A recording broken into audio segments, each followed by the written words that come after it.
Hi everyone, Ronald Ingram here, your rebel banker, broadcasting live from the Nevada high desert, looking down on the Luxor pyramid. Wanted to talk today about a few things. So first I want to talk about, just do a recap on Spock, making it really simple. So Spock, basically, it's a utility token that powers neobanks. This is a different way. I haven't said it quite this way before. It's a utility token that powers neobanks, which is an agentic banking system, essentially, based on the Solana network. It lets humans and AI agents do real finance together, instant micropayments, verified identity, and autonomous money movement with zero middlemen. Human to human, human to machine, machine to human, machine to machine. Think of it as fuel, necessary fuel for the next evolution of banking, where agents can actually own, send, and manage money legally and privately. That's really the core. So sometimes I say, I still don't get it. And I say, well, do you get how your credit card works? They say, yeah, I swipe it and I get, and the merchant gets paid and my account gets debited. Well, there's a lot more to it than that.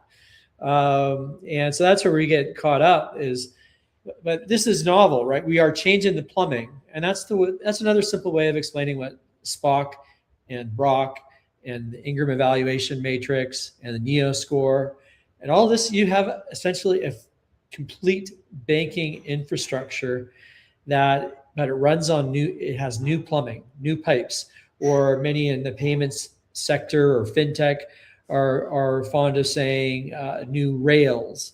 So you could think of this as a new rail for the agentic economy, for the singularity economy, for the AI-powered quantum resilient economy. That's what Spock is. So again, Spock, very simply, it's the utility token that powers the neobank's agentic banking system on Solana. Simple as that. And it has many things, just like your credit card. Well, actually a lot more things than your credit card does. So that's why it really is a good description to think of it almost as a complete banking system. And that becomes more clear when you think about the applications that I've been talking about, talking to an auto dealer, talking to the government about mortgages and how to get more homeowners owning homes by simplifying title transfer and all the mechanics and logistics around collateralizing a home and the lending transaction that goes along with that. Anybody that doesn't own a home in America, it's quite stupendous, literally stupendous. The complexity and size of a mortgage document, it's insane. There's no way. And when someone's in a rush to complete the transaction, they've negotiated the price. That's the main thing. They've negotiated the payment terms. That's a key thing. What are the other 200 pages doing there? They're built up over time, and then the mechanics of the logistics of the mortgage. A lot of it related to the absurdly complex and old-fashioned mechanics of title and title transfer and all of that. So all of that could be very simply, I'm not saying not a lot of work, but it's not complicated. It's not rocket science to re-engineer that, and we can't have all the parts.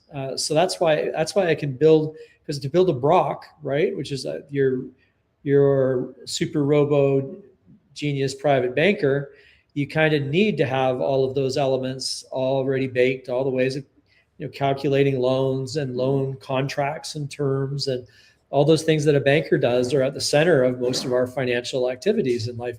They're also at the center all the essential documents that you need to start your business are what a banker needs to check in order to set up your loans and accounts. And loans and accounts can't be set up, despite what OpenClaw Bank tried to do, without a KYC on a human today. So that can be fixed, but all of those changes together to the old legacy system are very challenging to complete.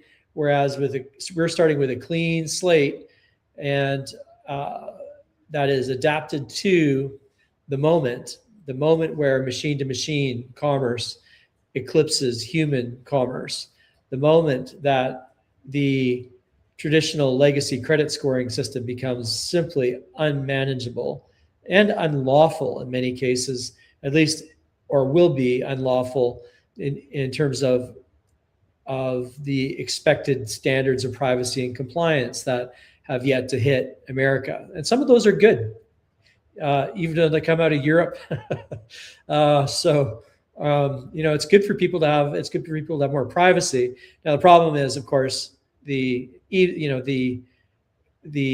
privacy of that data. So it's one thing for commercial privacy, but there's another level of privacy, which is government. And that's where I suspect that the EU privacy initiatives fail, GDPR, et cetera, winds up, there's no real guardrails around the government. And that's very wrong. I trust any business. No, I wouldn't say that, but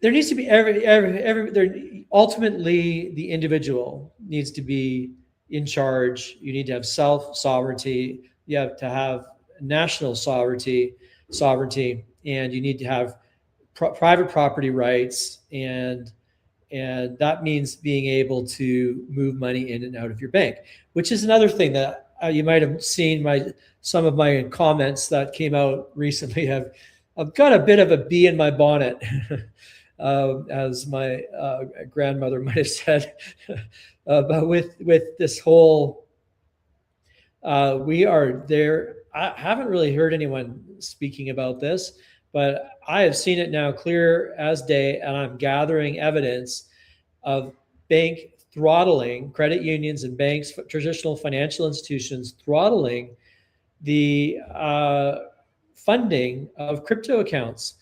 That is not lawful, in my opinion. And I'm not a lawyer. I'm not a financial advisor. I'm not an accountant, and I don't have those certifications, but I can read. And there are a number of different laws. There's the Electronic Fund Transfer Act, the EFTA. There is the Uniform Commercial Code. That's the granddaddy of all of the laws that takes federal preemption.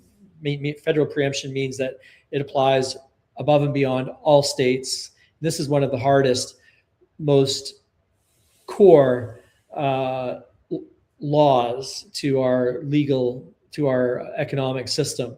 So that's the Uniform Commercial Code. Article 4A relates to funds transfers. It requires good faith handling of payment orders. Refusals without a reasonable basis trigger liability for interest, damages, and fees. So I've made the post on X, and next week I'm going to be sending this out to over 1,000 executives in financial institutions and banks, credit unions, etc. I'm going to be sending this out because it is for their own good, because they're going to get into trouble if they continue this practice, which was not only illegal before, but now it could be interpreted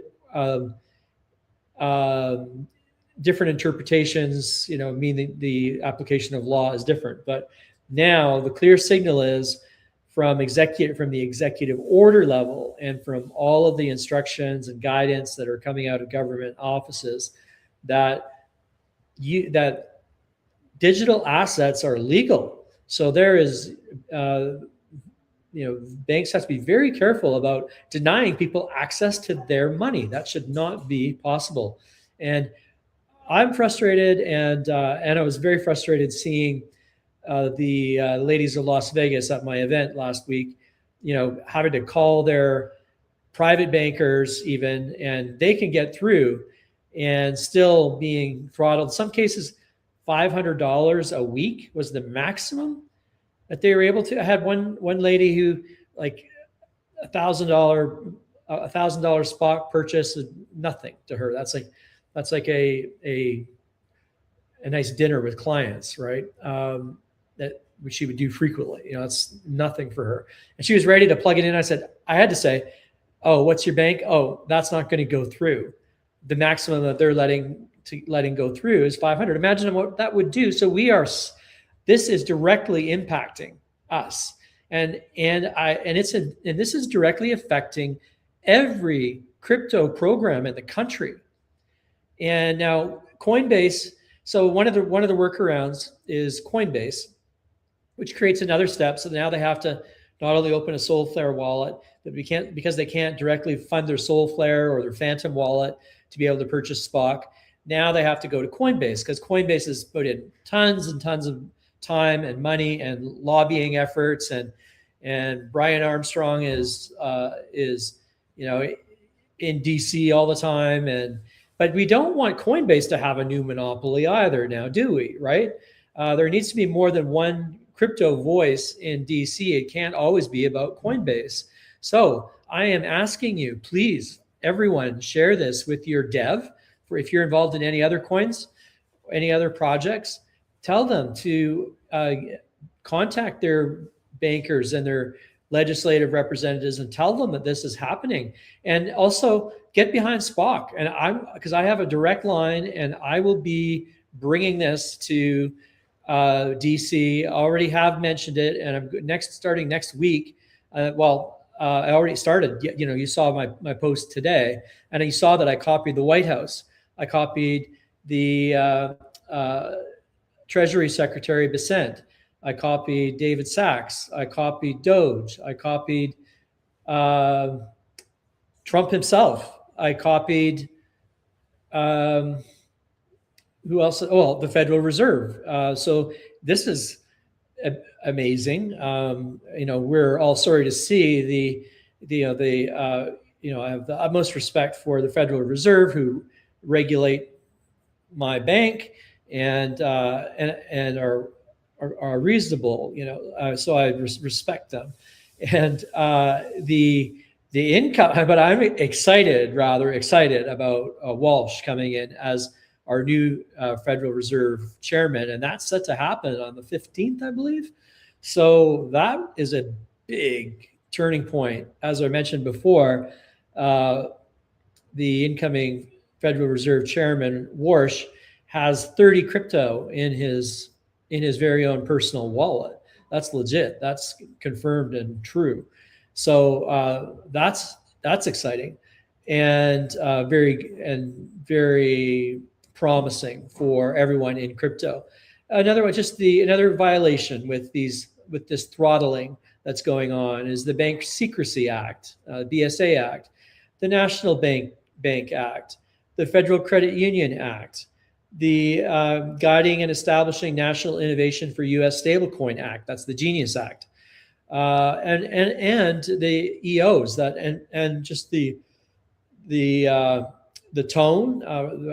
Having been speaking with Tim Scott and his staff at the Senate Banking Committee, this is not going to be tolerated, and it is, I believe, in my non-legal opinion, illegal and borderline fraudulent to be denying people access to their own funds to purchase a legitimate digital asset. Not cool. I know why that's happening, though. It must be very tempting, because 87% of the money that leaves, it's half out of my mouth now, so I'll share it. 87% of the money that leaves banks and goes to crypto it never goes back to the bank. So you might wonder, why am I doing this? I own a bank, right? Well, because I think that the best ideas will come out. The truth always comes out. I believe in justice. I believe in innovation. I believe in evolution. And there are two forces. I'm oversimplifying a little bit, but in Ingram Quantum Objectivism, which is in my book, Genius, the book, Live Long and Prosper, that'll be coming out soon, as soon as I get ahead of all the really important work that we're doing, saving the global banking system. So so there's two forces. We all know about entropy, right? That's the normal aging process. And you can see how I don't like entropy. I resist entropy. And that's all you need to do, but you do need to do it. Entropy is what kind of happens to an organism or an entity or an organization or anything that has form. It tends to degenerate unless additional energy is put in, and that creates negentropy. It's kind of an opposite force, and that is what gives. That's why we live in it. That's why we have conscious life. That's why we have the beautiful symmetry of the solar system and the cosmos, the beautiful symmetries inside of our body. The life itself is organizing, and the self-organizing nature of systems. So a lot of people don't like how the universe could obviously not exist if it weren't for this force that countervails the forces of entropy. And so it's the same thing. Our banking system requires energy, and sometimes that energy can come from within, sometimes it comes from without. It's forced on you, but you can, just as in the self, this is part of the key. Everything true, I say, is scalable, right? So if it's true in banking, believe it or not, it's probably true inside your body. And that's how we oddly biohacking goes with my other kinds of hacking that I do. So health, and that's how health and wealth go together, right? So it's and this whole idea, it's interesting right now, this awareness that came out of the Nobel Prize winning scientist out of Japan, Dr.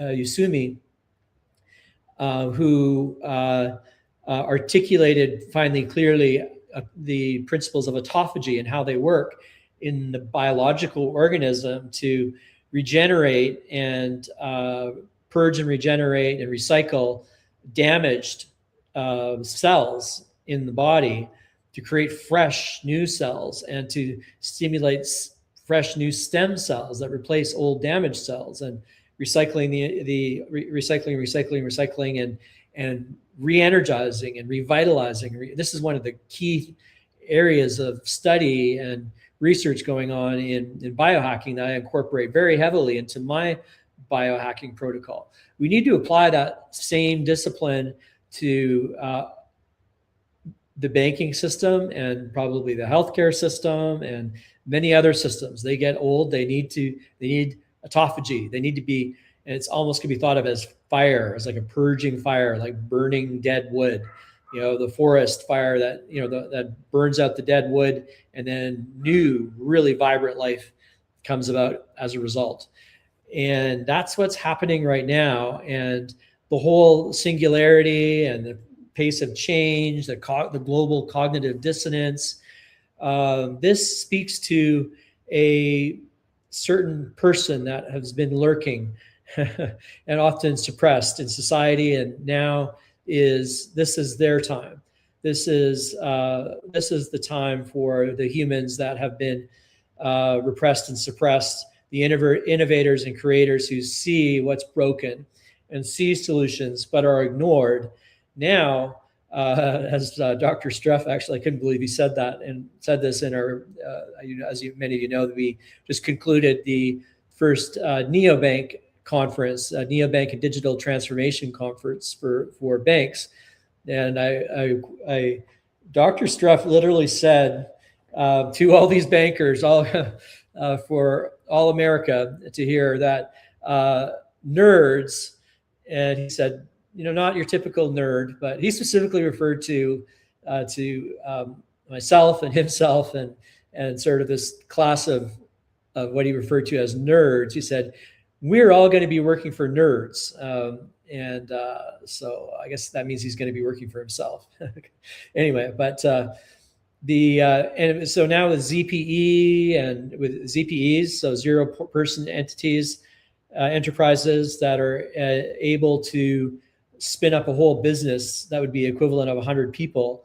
That's what we're going to be seeing this year. That's what I'm working on. That's what Brok is the first demonstration of that. That is in not in it's operational now. So the development is to clean up the interface and make it available for everybody. It needs to be, tested and very thoroughly before we do all that. But anyway, so I'm taking this. This cannot be, if the money needs to move from banks into crypto because the technology is superior and that's what's best for the evolution of humanity, and then that's the side that I'm on. That is the and also it's also just good. It is good business strategy if you're confident, like I am. If you're confident, what you do is you cannibalize your own business. That's an awful word. I gotta think of a different word, but that's the word that is used in business, right? So, and that's one of the things that's in the Ingram evaluation matrix in that category. There's the 4 categories: strategic fit, feasibility, financial impact, and risk. One of the risks that always has to be considered is cannibalization. Is your new program, and so this is the case with stablecoin, right? It's pure cannibalization. It doesn't really generate any new revenue for the bank, for any bank, but it maybe it's some, but not like dramatics. It's not like adding new loan volume, but it's necessary to be ready to be future proof, right? It's part of the overhaul that banks have to do. So yeah, so I embrace that because I would rather cannibalize my own business rather than have a competitor take it. So I'm never really that concerned about. I always, by now that I'm a guy that embraces new technology and innovation. I want to go faster and faster and faster. Why? I don't know. That's just the way I'm wired. And there are others like me, and this is a fun time for the singularity economy. Is a fun time for those innovators and creators that want to see a new system, and everything is things reflect and mirror each other too. So to give you an idea of what might be happening in banking, look to biohacking again for a second. It's maybe more clear in biohacking, but breakthrough after breakthrough, almost one a day, and for a while there, all pointing to lifespans into the hundreds of years, and some people are talking about like indefinite lifespans. And something I just did, part of my biohacking protocol. I don't know if I've talked about it before, so maybe this is your biohacking tip, is hyperbaric chambers.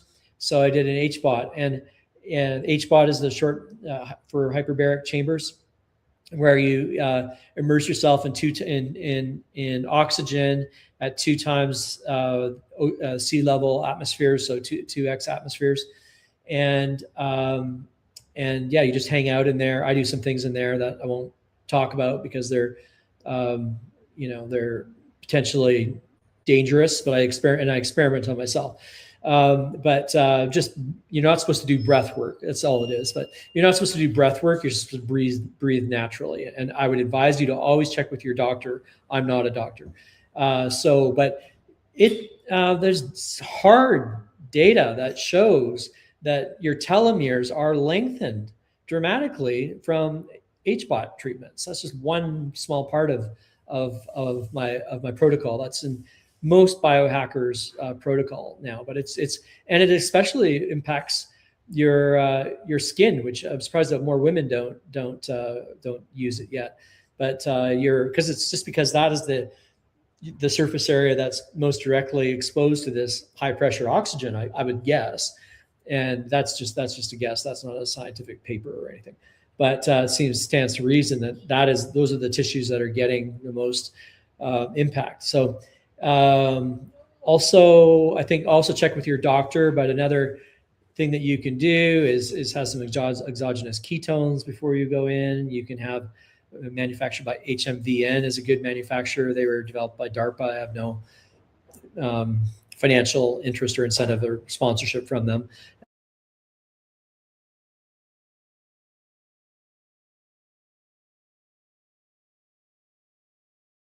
Blood oxygenation. This is just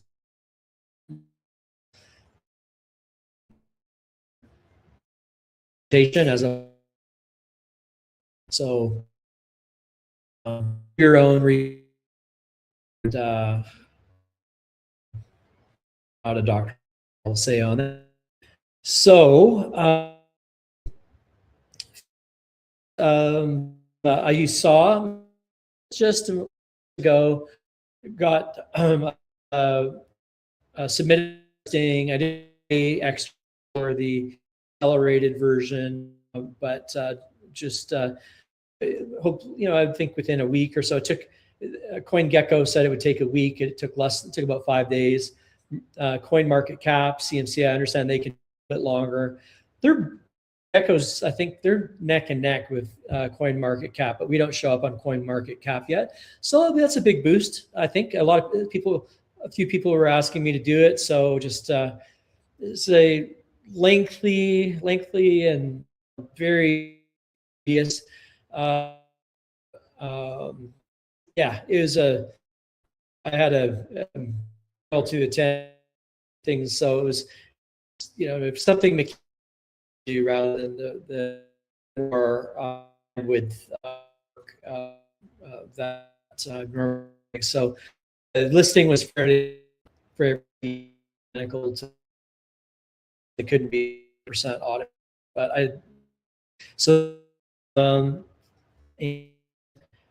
traction is I'm very. I think you should all be as well. This is organic, paid, zero budget. All the I'm never going to do it. It doesn't make sense.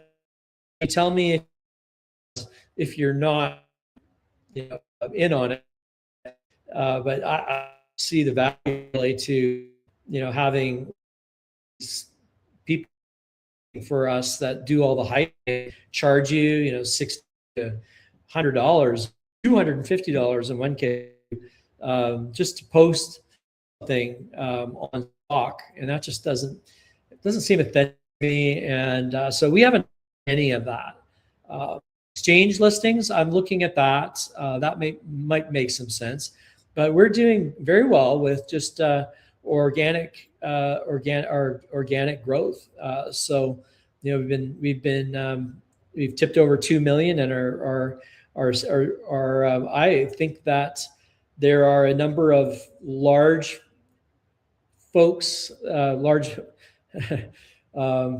in girth in except the girth of their wallet, maybe in digital terms, but there are some folks that I think are circling and waiting for the right time to buy, and I bought dips as well, and so yeah, I think that we've got a lot of this is not a forward-looking statement. This is just a speculation. I think that there's reason.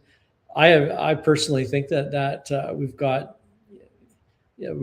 some big things ahead of us, and my goal, and I don't think it's outlandish. I think my goal is, which I think is very attainable, is no, I won't even say it's very attainable. I'll just say my goal.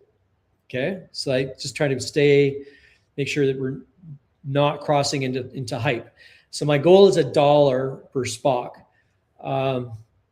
But when you think about all that we're doing and how SPOC is embedded in we're the first MBC 20 machine-to-machine designed protocol for machine-to-machine value exchange. And we think about the problem that isn't being talked about, but it doesn't take a lot of imagination to see that there's going to be trust issues with machines, just like there are with humans. That's why we have credit scores for humans. We're going to need the same things for machines. I have the patented score for humans, and I extended the patent to include a number of things, including machines. So because there's probably going to be some scandals, some mistakes made that'll get blown up, and there's a lot of incentive right now for people to gin up some fear about digital assets. And we've had so much good news, so much traction. Spock is doing revolutionary things. So much good news. There tends to be, there tend to be some spins, some campaigns that'll gin up some fear about mistakes that will be made, or people that push it too far. Like I think that OpenClaw Bank, where a robot opened an agent and opened up an FDIC insured account, which only humans are allowed to do at this point. As a banking owner, I can say that a machine cannot pass KYC at this time, and it's unnecessary. You don't need it. You could do it properly if you followed Brok. We'll tell you how to do everything if you're a banker too. So, and that, as I said, worth repeating. I think one of the big takeaways from the digital banking and neobank conference, this last week, right? So everything's moving at warp speed. One of the key takeaways is that banks, when they find out, and there's still a lot of banks that don't realize how critically important quantum resilience is to the future of their bank and all banks, and the bad actors are going to go for the weakest links. So as well as like the little joke about the hunters outrunning a bear, right? And if you're with a group of hunters, you don't need to outrun the bear. You just need to outrun the other hunters, right? So same thing, like there's no such thing as perfect security. You just need to make sure that you're the most secure, because the weak link is always what gets targeted, right? So Brok will be another sort of, at the very least, even if it'll be another safety precaution, because Brok comes fully loaded with quantum resilience planning and all the lessons learned that we've learned in creating something that has quantum secure signatures, quantum. We don't have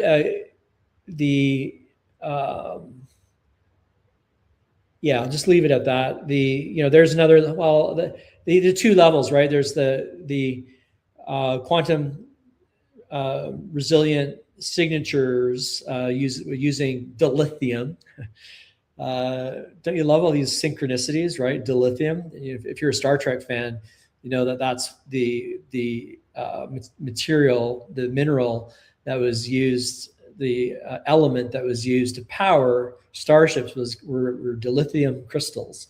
So that's kind of fun that I don't know who developed that technology, but they called one of the leading standards for doing quantum secure signatures, they called it dilithium. And I think NIST got in there and they wanted a more boring name, so now it's referred to as MLA DSA, and it's part of the NIST FIPS 204 standard, in case there's any CISOs listening. So so CISOs, that's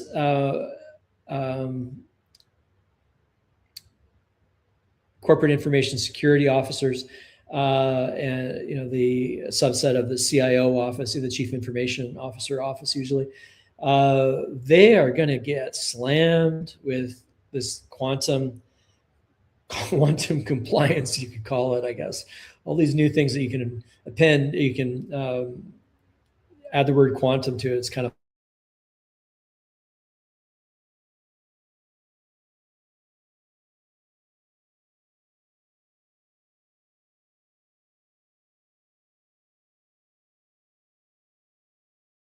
be used as a tool for these banks to help get them ready, for sure, out of the box for planning. And then with its ability to act and interact, like OpenClaw has claws. We have something better than that, but I have used OpenClaw and have OpenClaw, but we're not using that for any banking systems or anything systems that touch personal information. But the concept of having proactive looping systems that can do things, that's very much part of our agentic stack, which is very unique, and that has a number of different models layered in, and databases that layered into the mix as well. Quantum secure databases that are not SQL only, but and they're not NoSQL. They're a special kind of database that provides the best of both worlds. It gives you the absolute absolutely reliable, the precision required for financial transactions, but the flexibility desired for network discovery of networks of how information is related through networks. And some database alternatives, NoSQL database alternatives, have these are entirely based on that, but that doesn't really work for financial systems that require precision. So that's maybe a little bit more technical than we need, but we're ahead of this, and everyone at the conference, they're just shaking their heads. Well, how are we going to do all this? It's like, right. So I was being very direct about it, that we are, and it's put it right out there on the on the website, shared all the website, Neobanks with an X.com with everyone, so they know that that's a solution. It can be done on a licensing basis as well. So for the really, really large institutions that want to have more control, that could be done. That could be accommodated too. But the main thing, we don't even need that. And I kind of like this new path that we're on, where everyone is going to have access to Brok. And then guess what? Then Brok also could help you make sure, so that you don't have to trust your financial institution or any other expert. Your Brok will be your own expert. That'll give you another level of you can use whatever advisors you already use, but you can double check, triple check all their work with Brok. You could just run a document through. You could run a quantum resilience plan, a inventory of data of digital assets and inventories of all the different databases and places where customer information is stored that needs to be cleansed and transitioned and locked down prior to Q day, which is the day when quantum computers reach the threshold of, and I don't think it's a whole Q day thing. It's not like Y2K where you had a date where it all happened, right? Q day, I think it's more on a continuum. The Q, it's on a continuum where so Q day, there's already been experiments done to crack keys using rentable quantum computers, and there's the big announcement with that a Google quantum computer was rented and cracked a private key, and I don't think that was the full. I think that was a little bit hyped, but you could argue that we're not quite there, but we're very close to Q day. It was supposed to be 2 years away, but it's this year for sure. And banks don't even have a plan in many cases, and NIST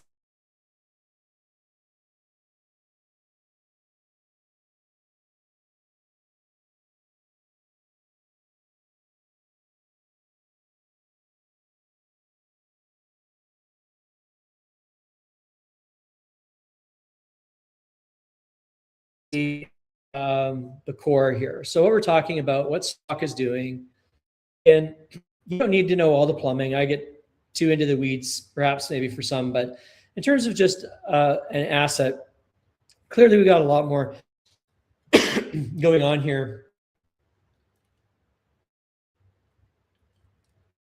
than we have got a lot more going here than a funny name, right? As a meme coin, we've got a or a cool name or icon. We've got a cool icon and name in Spock. To me, that's really cool. A lot of people are getting into it, and I love keep them coming.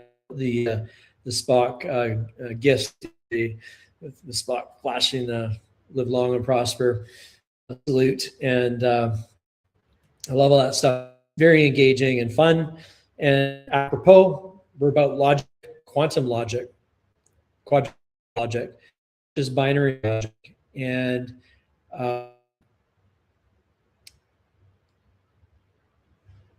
yeah, the portrayal logically kind of portrayed as binary only, but it's true, not true, but the more extensive logic is the quadrivalent logic that recognizes that everything at least different states, true, false, true, and false, neither true nor false, and that's built into it has to be built into quantum computing systems and that more closely mirror reality than simple 0-1 binary code and logic. So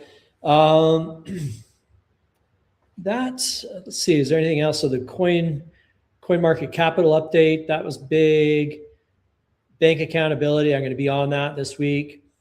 The roadmap I laid out before is on. What can you do? Well, you could join the Telegram group, say hi.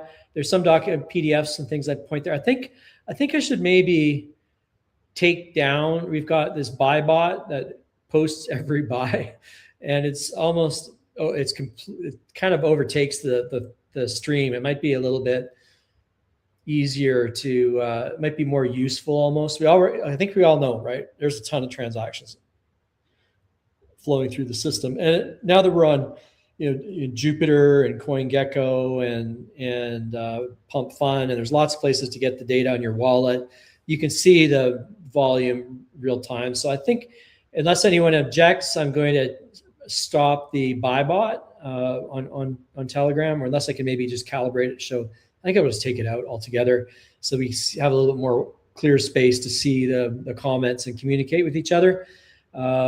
We know that there's a lot that the volume is getting, and it's going to get higher, and then it's going to be really insane to read anything on Telegram.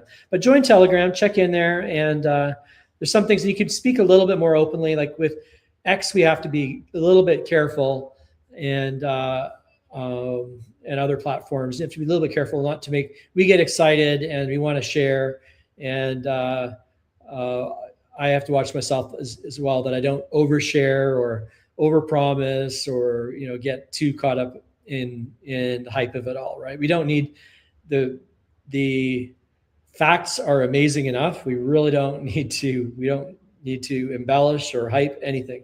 So, but on Telegram, you can be a little bit more, you can be a little bit less guarded, it feels like to me, because it's so crypto centric. And we want to keep things really lively on X. That's still the main forum. And post things that are a little bit longer there, and tell your friends who are tired of bank BS, especially anybody that be forewarned. I think it's a really good idea. I've been saying is to tell your friends and family about crypto, and 9 times out of 10, they're going to be frustrated. I hate to say it. I like to put out positive vibes. So I'd like to say it's going to be smooth and easy, but that would be misleading. It's most times people are normies and newbies are going to have a little bit of trouble funding their wallet, to the degree that they want to do a significant transaction because you have got to remember, right? For some people, $1,000 transaction is nothing. For others, it's 25 is a lot, right? So that you only put what you can afford to lose in, I think, is still good advice. And of course, when your wallets start getting up there, hey, that it's. But if you have to leave it in, otherwise it's not. Well, you don't have to leave it in, but I think a lot of people have a little bit of FOMO, having taken their money out when it doubled or tripled or quadrupled.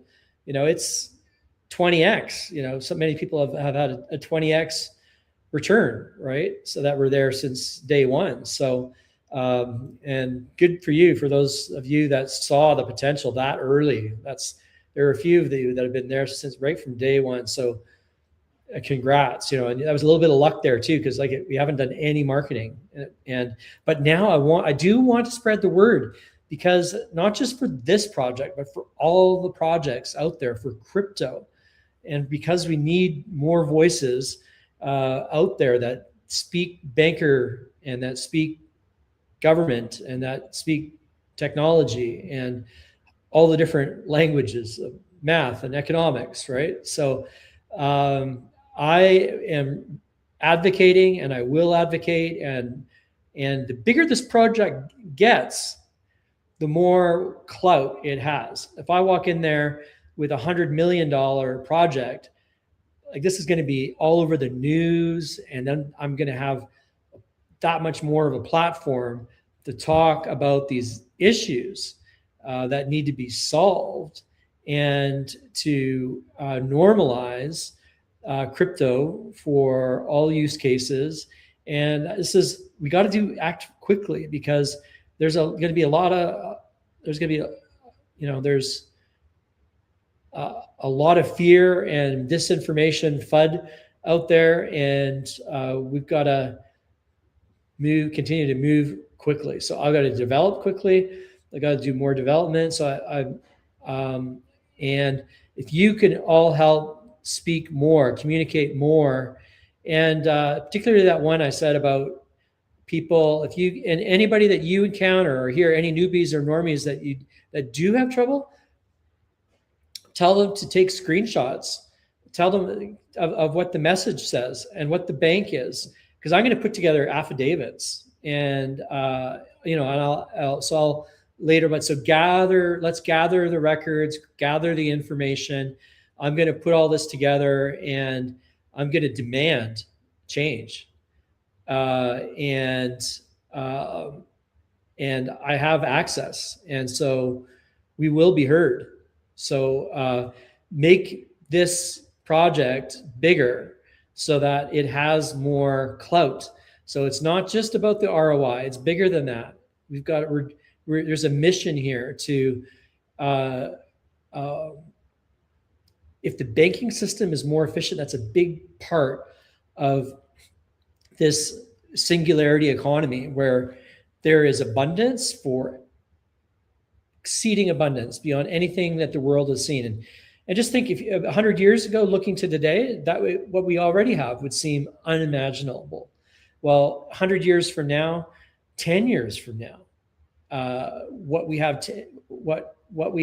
is going to be available to us in 10 years, from my perspective as a futurist, is probably is a little bit beyond our ability to comprehend today, because humans, all of us, myself included, have a tendency. I don't think I do. I think I've trained that out of myself, actually. But it's we think incrementally, right? It's hard to imagine these quantum leaps, right? That's why I say I have been practicing for 20 years. You can actually practice thinking using quadrivalent logic. It has a profound impact on neuroplasticity. So the final thing I will talk about, actually, on the topic of neuroplasticity and biohacking, because the cognitive side of biohacking to me is the basis. So it's at the top, but it's actually at the foundation, because if you have more energy, if you have more clarity, if you have better pattern recognition, if you're able to see through the BS, see through the games, see the truth, if you're able to have metacognition and observe yourself, what you're saying, what you're doing, your posture, and your words, you will be more effective in everything, and you'll be more disciplined, and your biohacking protocols will be more effective, and you may not need to do it yourself. Something like Brok is going to be there, and that'll be for a future thing. But you probably may have seen my another website that I had, Chiron.ai. That gives you a clue, and also my book Genius, the cover, and most of the material is free on Substack right now. Right, about 90% of the book is available, and you can and I'm going to leave that there. So it's not even like I'm putting any. Got to do it now, right? I'm going to take it down. No, I'm going to leave it up there. But the book will have more in it than is on Substack. But look for the blueprint first, and that gives you the table of contents, because they're kind of, all the chapters are kind of mixed in with the other things. But if you get the table, if you look for the blueprint, search on the blueprint on my Substack, you'll find that'll give you the table of contents, and you can go chapter through chapter 14, and you can see there that I place a great deal of emphasis on the cognitive side of things. So I like the supplements that pass and substances and techniques, but substances right now, something I talked to you about. I think I've mentioned it once before, but I'll bring it up again because I don't really hear that many people talking about it. But it is PQQ,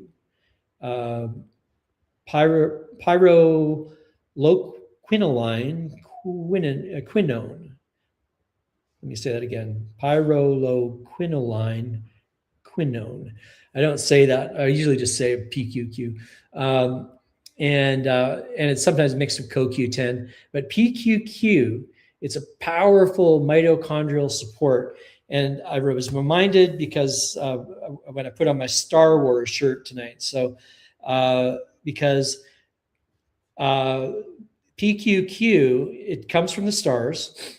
Well, no, it doesn't come from the stars. Well, it comes from space, right? And it's a lot, tons of it falls on the earth every year. And it's essential to every living organism, plants and animals. And in humans, in animals, it stimulates mitochondrial biogenesis. So there's a lot of things that we do that strengthen mitochondria and that reduce oxidative stress, although oxidative stress now is understood as part of autophagy, and we need it. But a PQQ is one of the few things that supplements that you can get it in food like garlic and foods like that are sulfuric usually, like onions, garlic. That's why, that's one of the reasons that it's so healthy for you. But it's still hard to get enough of it. And I always wanted to be a Jedi Knight. and so I actually studied, because a lot of these, it's interesting, like a lot of the sci-fi authors, like PK Dick is one that's very interesting. Musk gets a lot of his inspiration from sci-fi. And they went very, very deep, and there's a lot of philosophy and a lot of futurists read sci-fi. And if you're interested in sci-fi, you might be one of these special people with extraordinary latent capabilities. I'll just leave it at that. And so I was always fascinated by this. There's something there with these Jedi Knights, right? And this force just sounded so true. Something in it rang true. And so literally, I in the middle of the night, I had this kind of awareness or something, and I mixed up the words. Like in Star Wars, the source of the Force are midichlorians. It's like all of a sudden, like duh, and that's mitochondria. right?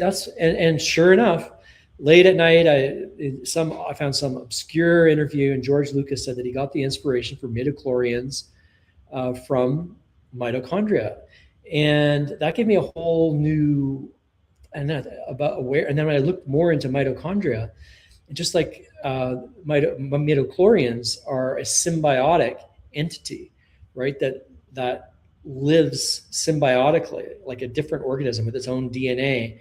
That's a symbiote with the Jedi Knight, and that is exactly what mitochondria are.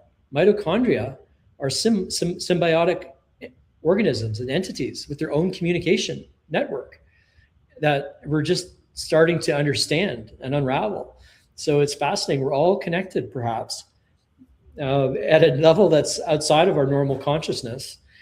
And it is, and we all know from grade 12 or 11 science, right, at school level biology, that mitochondria are the engines of energy production in our body, right? So very literally the force. And but at really amped up levels, how could I have superpowers, right? And so it must be I need more more mitochondria. Can you get more mitochondria? And like, where are the mitochondria most concentrated? They're most concentrated in the brain, and they're also in heart tissues and muscle tissues, and heart being a muscle, and but particularly in the brain. And so you think about this. So there's this symbiotic entity, organism living in you, in all of us, that is the source, literally the engine that powers all of our biological processes.